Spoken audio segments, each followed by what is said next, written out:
2 whippets, both of whom carried recessive gene for long-haired, brocade, and Bengala, and 2 borzoi, peacock, and silver legend. That's what all of our lines led back to in the year 2000. That's where we started. Okay, silver legend belonged to you guys. Yes. Yeah. Okay. So a bit on these founders, and you can read down through these. Xenon, we called him Z, was bred to all 3 of the founding borzois. Peacock he was bred to twice. The first one was accidental. I believe in serendipity, and I believe in recognizing something outstanding when you get it. And I was so pleased with that first cross between Peacock and a long-haired whippet that I repeated it and got Falcone and Fantasia. He was bred to Silver Legend and got a bitch called Silver, and bred to Sunrise. We called her Riser, and got Khalid. These are the only descendants of these foundation dogs that have gone on to produce the rest of our dogs. So unfortunately, when you have a founding dog such as Silver Legend, okay, she is only represented through her daughter Silver. So already we have lost half of her genes. Boom, right there. The half that the one daughter didn't get are gone. So although we call Silver Legend a founder, half of her genes are gone before we even step out the gate. And because if Silver has not been bred several times, then we continue to lose genes from her background, from her genetic base, and we've already lost 50% of them on generation 1 because we only used 1 of her offspring. Had we used 2 of her offspring, we'd have had statistically 3/4 of her genes. The half that one carried, and then half of those from the other one, okay? So Xenon was bred to all 3 borzois. North Corbin of Claybrook is only represented through Belgium, who is owned by Lucille. Okay, many of you know Belgium. Okay, Windsprite Woodwine. Mary can speak to this. I kind of am a roller coaster, and I hit a very devastating time in my life when I couldn't keep my dogs, and I sent them all to Mary. The deal was that she could have all of my bitches if she would just buy Woodwine off of Walter, which she did. And Woodwine is represented through 3 offspring: Ruby from one litter, Sadie and Hamlet from another litter. That's all he's represented by, unfortunately, in spite of the fact that we made a big effort to bring him into the breed. Okay? Yep.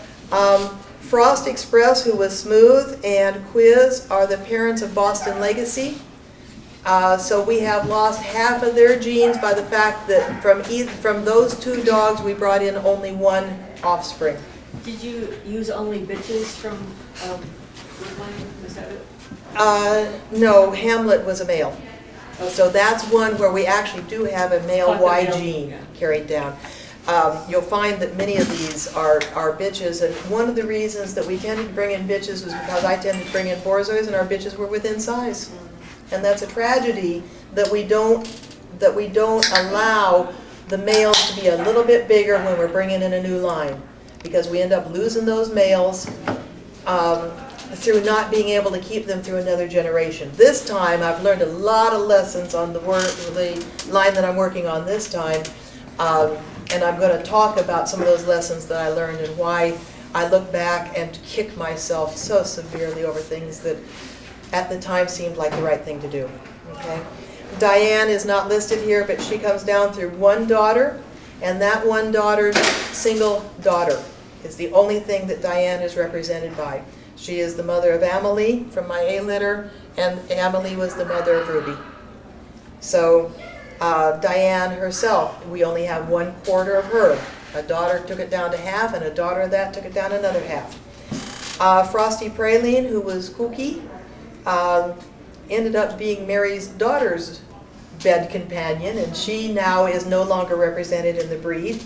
Interesting background on her was that Walter sent me 4 different bitches in whelp, okay, to different males. Cookie was one of those. Cookie had a beautiful litter of puppies, and I wormed them with ivermectin and killed the entire litter and put Cookie into a coma. Okay? We saved Cookie twice from comas. But it was my very first experience with having a dog with MDR1. We didn't know anything about MDR1 back then, but we sure found out that they were sensitive to ivermectin, and then when we found out that when heartworm came along and we found that collies and so forth were sensitive to ivermectin, then we understood that there would be this sensitivity. Okay, but Cookie is no longer in the breed because of that.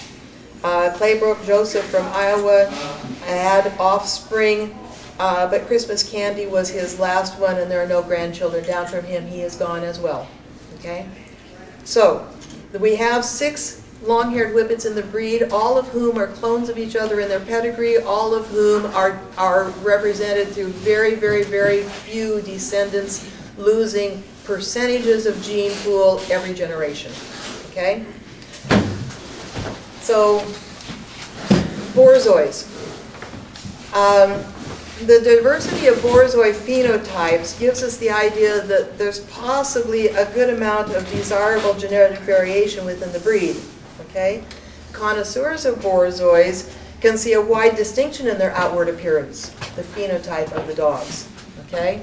We have this wide variety of those who to outsiders, all Borzois look alike. Okay? But the insiders of all Borzois don't look alike.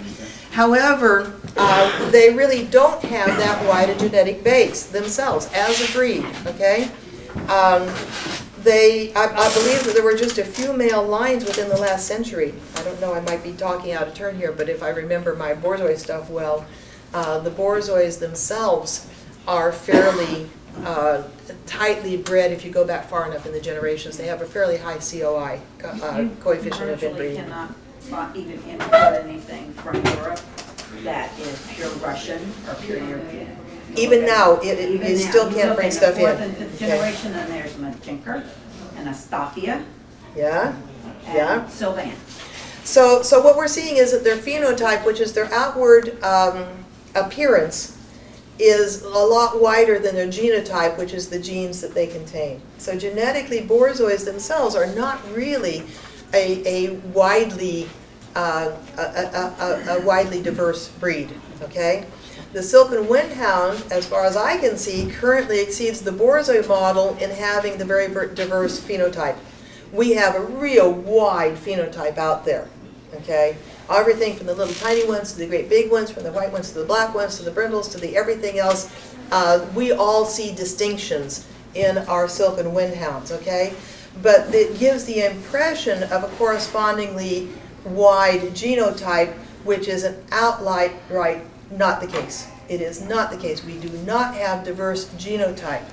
One of the reasons that we have quite a bit of phenotype is because we bred some really distinctive looks into the breed, and those looks continue to give us a diverse phenotype that is not matched by the genes. Okay? So for those people who think that we don't need new genes in the breed, they're probably looking at it and saying, look at the variety we have. My God, you could breed anything out here. And I'm telling you that it isn't really the case. Okay, so let me talk about the 5 Borzois that were brought in. Peacock was bred in, and she established the breed. This would not be a breed without Peacock. Peacock was a daughter of a very, very famous bitch named Virginia Reel. Virginia Reel is the only Borzoi to go over to England and come out of quarantine having a litter of puppies in quarantine and take 3 of her 4 certificates in the first, take her 3 certificates in the first 4 shows she went to after having a litter of puppies in quarantine. She walked out of there and just set the show ring on fire. Virginia Reel was a backyard breeder's dream. She never blew coat. She produced to the ground. Tons of puppies. To the ground. Yes, she produced tons of puppies. They bred her every season and walked her back in the ring, still nursing. I swear to God, this bitch was remarkable. Okay. When Virginia Reel was born, I was publishing the Sighthound magazine, and the Stillwater people sent in photos of this litter. And I took a look at Chuck and I said, I got to have that one. Okay? And we drove to Tennessee. And I did everything I could do to buy Virginia Reel as a 4-month-old baby. And they held tight. They really did. But I extracted big promises that I would be able to buy her first daughter, that if she ever came up for sale, I got first offer to buy her, and everything else I could extract. And I bought her brother. I bought Prism on that same trip, and bred to barn dance another brother. Okay? Chuck had a real good eye. Yeah. He knew exactly. Chuck Tyson. Yes. Yeah. He did. And so in due time, Virginia had her first litter, and Chuck and I got back in the car and we drove back to Tennessee. And we took a trio of exotic peacocks with us, 2 hens and a peacock. And we traded them those peacocks for that bitch because we wanted to make sure that we were going to get her anyway. Okay? And that was Peacock, who this breed is based on. She was blue brindle. She was little tiny. I never got to finish her championship in the show ring because she couldn't beat my other Borzoi. She didn't have the side movement. She was little tiny. I actually had her lose once to a dog that had no hair, and the judge told me that she had too much coat. And I said, if that dog could grow that much coat, you think she'd look like that? No, she'd look like that. So, and personality galore. Okay. So Peacock was very important. She got bred to Z the first time, and Dark Decision is one that Mary Childs had.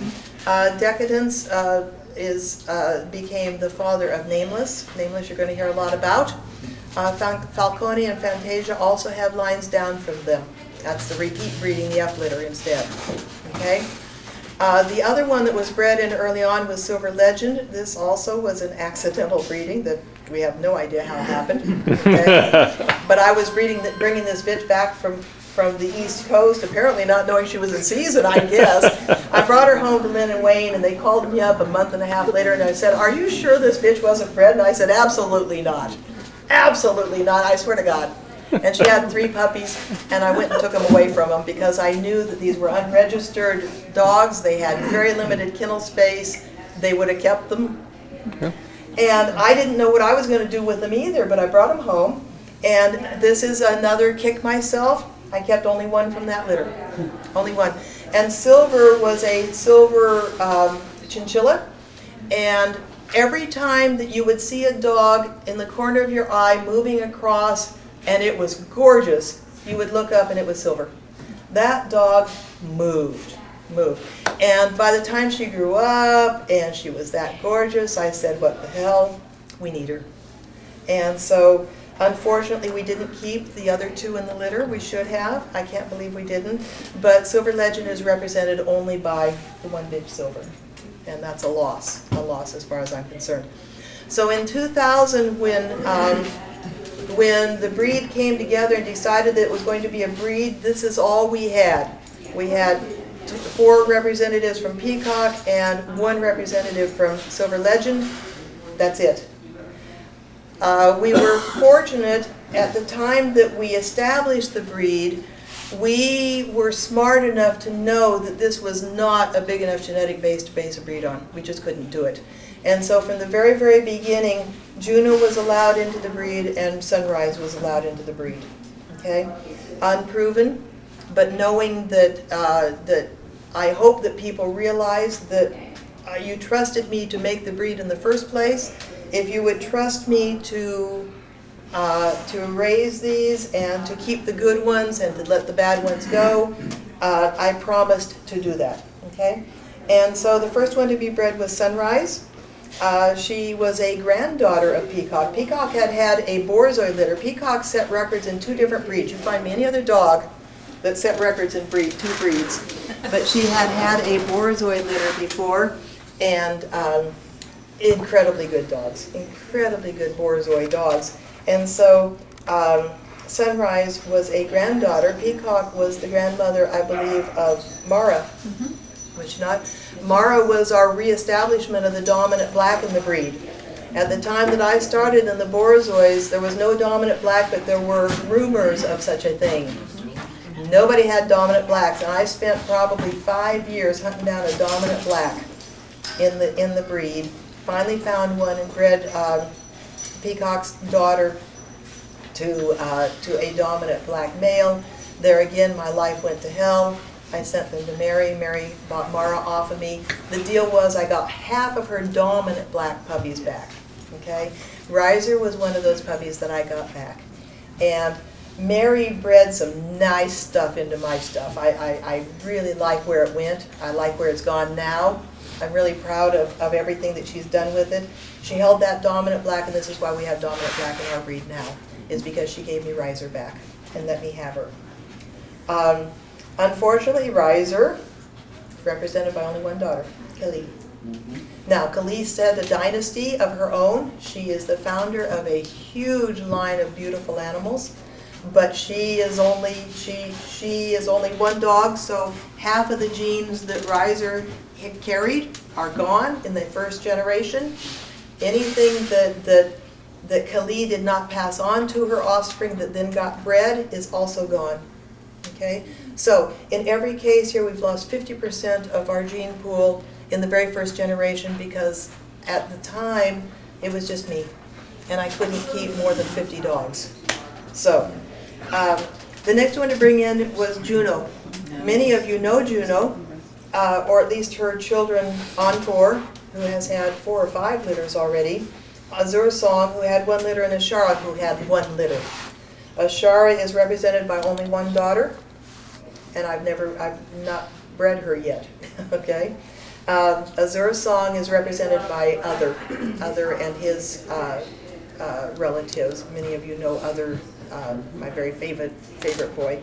And Encore has had several litters. Juno is very interesting because if you have done a lot of culling of your lines, and I don't mean putting dogs down, I just mean removing them from your breeding pool, okay? I don't cull as I don't put dogs down for things unless it's something that they can't live with, okay? Peacock had a daughter named Exquisite Excess. We just called her Excess, and it was spelled XXSS, Excess. And Excess was, she just set records in finishing her championship on one long weekend. 3 straight shows. She won everything she could possibly win. She was just incredible. We bred her twice, and one son, Facsimile, was bred to a daughter, Extra Sauce? I think. I wasn't okay. there. Anyway, half brother and sister of Peacock's daughter were bred together, okay? From that litter, it was the H litter, Halcyon and Heirloom. I bred brother-sister of that together, okay? That gave us Juno. Juno is behind the breed big time, but I'm not trying to be disparaging about that breeding. That's the kind of breeding that I rather safely did, knowing that I wouldn't live 300 years and have to pay the price for it. But Juno is incredibly inbred. A brother-sister bred to a brother-sister, okay? So anyway, Peacock is all 4 grandmothers. Okay? Sunrise is also a granddaughter of Peacock. So even our Borzois that we have brought in don't bring in as much diversity as you guys would think. Okay, without knowing our pedigrees, you can't tell. I've got Huntress here. This is Tilly. Tilly, I haven't read, not because she's eliminated, but just because she was brought in later as approved to bring in new genetic diversity, and she did. She, as far as I can tell, Peacock. Yeah. Both Silver Legend and Huntress were unrelated to Peacock or to each other, as far as I can tell, as far back as I can go. I'm sure there's some remote recent, collapses. So while there were 5 Borzois bred into the breed, 3 of those were related to each other to a lesser or greater degree. Okay? The 2 Whippets. Bengala I imported from Peru. I received a phone call from a gentleman in Peru who said, "Oh my God, I've got a fuzzy puppy in my Whippet litter. Will the Whippet people be mad at me?" And I said, "Yeah, they sure will. I'll be there. When will it be?" 8 weeks old, and I flew to Lima, Peru to get this puppy.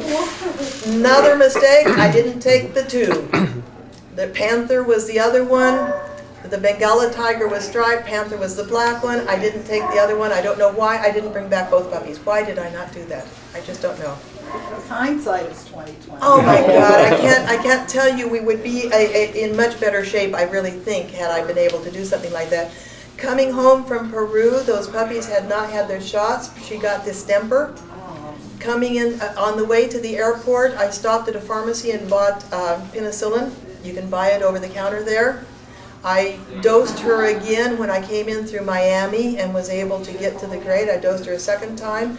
I flew into Austin and caught a flight out to San Francisco, and my sister and her veterinarian husband met me at the airport. I threw him the dog. I said, "You save this dog. Save this dog. I don't care what you do, but save the dog." And he did.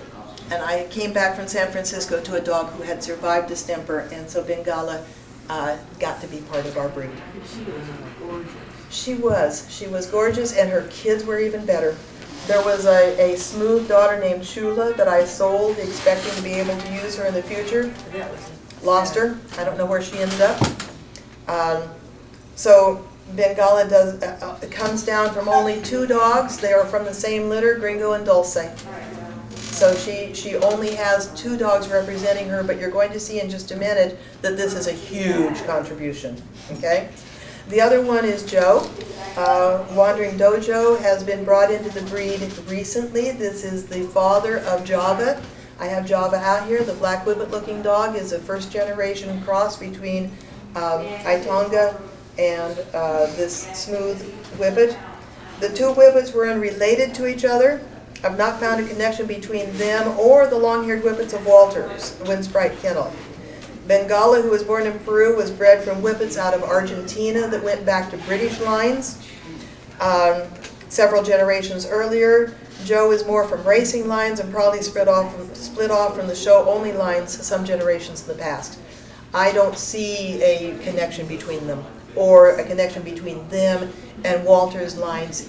I can't find it, okay?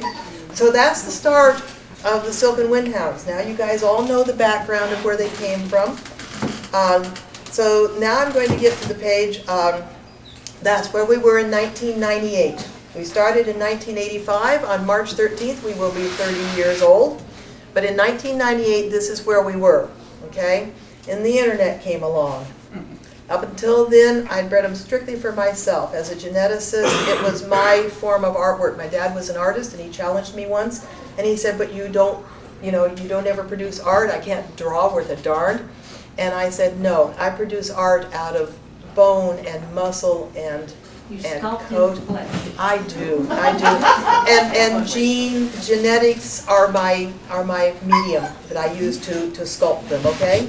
But then the breed exploded. They were discovered in 1999, and in 2000 we formed the International Silken Windhound Society. People came from all over the world. Susie came from Sweden. People came from everywhere. And we got together and we wrote a standard, okay? So between 1998 and 2005 is what I call my production phase.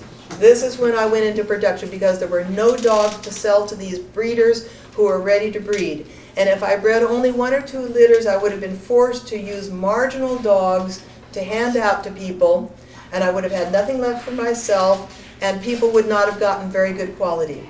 So I bred between 10 and 13 litters a year for 3.5 straight years. I bred 40 litters. I went 1.5 times through the alphabet, almost 2 times through the alphabet, okay? Bred nearly 200 puppies. And the purpose of doing this was not to produce 200 puppies for people. It was so that I had enough puppies that I could pull the pets out of them and only let people have good ones, okay? So, because these breeders that were willing to come in early on this deserved quality. And I didn't want to start compromising myself on them, okay? But all I had were the dogs that I had to start this breeding with. So I consider this a second founding event. The first event was just the original dogs that we brought in, but this bottleneck that happened in 2000 happened because all I had were the dogs that were in my yard, whoever they were, okay? That's all I had. And if you'll look at your paperwork here, you're going to see of the 14 males that I used, Gringo and his sons are in green. Nameless and his sons are in black. Okay? I used 2 males essentially. No question about it. In the females, the 24 females that I used, in each case the numbers afterwards are the numbers of litters that these dogs produced. Of the 24 females, Dulce, who was a sister of Gringo, and Gringo himself were the parents, either the mother or the father of everybody in green. Everybody in black was down from Nameless. And what I did was I bred Gringo kids to Nameless kids. And then I bred Nameless sons to Gringo daughters. And it was the only way that I was able to establish it. So this is our second founding. Gringo and Nameless are your two males that founded this breed, coming down from the original founders. Okay? That's how tight this breed is. Over the years, we've been able to bring in a little bit of line here and there, but not a whole lot.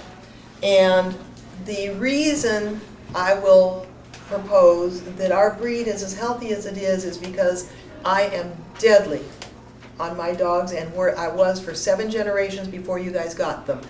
Anything that so much as hiccuped was out of the gene pool. Okay?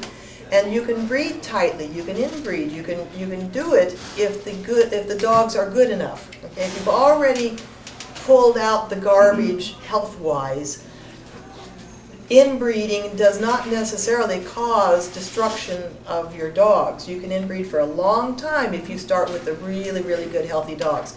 And Walter before me and I myself spent generations purifying these lines. So you guys have healthy lines, but you don't have the genetic diversity to hold it very long, okay?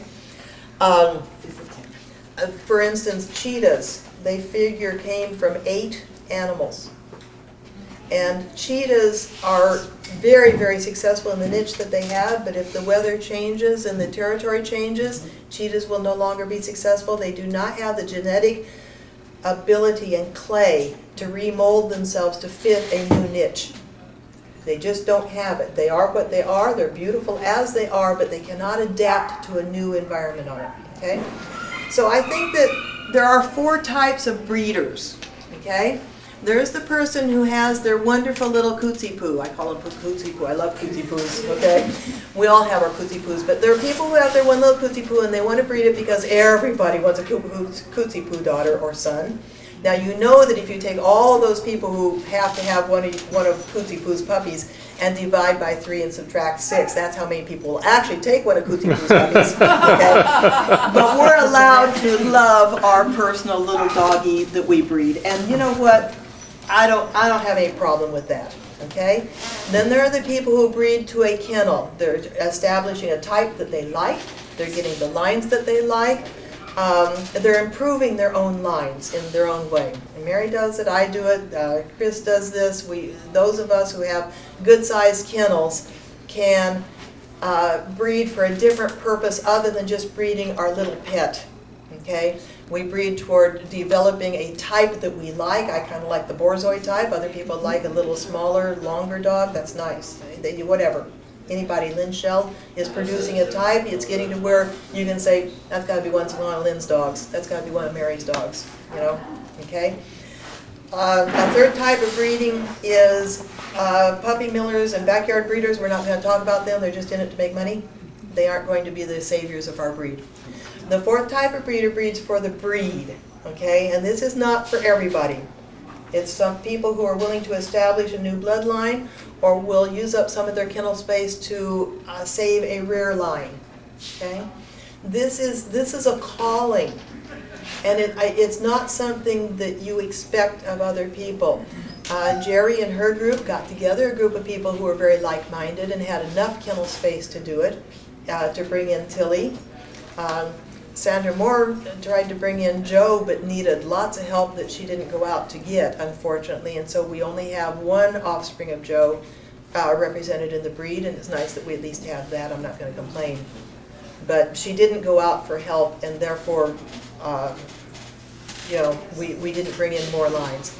So what have we learned from this, okay? Entire lines can be lost. Entire genetic bases and background can be lost. We've already lost 2 of our long-haired whippets. We've already lost one of ours. You'll see Singer at the bottom in red. I want to mention her real quickly because I have just half a minute. The reason that Singer is lost to the breed, she had one litter of very nice puppies, and then she had a litter of 7 of the 8 were Lotus. And back then we didn't know that Lotus was a simple recessive, and that therefore she was no worse of a Lotus carrier than those who only had 1 puppy in a litter. I thought, oh my God, this is horrible. She is very concentrated Lotus, okay? We didn't know what Lotus was, and so we neutered her, and she went to Finland to live with Sala's grandfather, and eliminated the 1 puppy that was not Lotus. We spayed and neutered everything out there, and eliminated her from the breed. I'm sorry, I shouldn't have, okay? So we've learned that entire lines can be lost, but more importantly, when we're breeding toward lofty goals, which I was early in the breeding, I was just breeding for myself and I didn't need a big gene pool. I was breeding only what pleased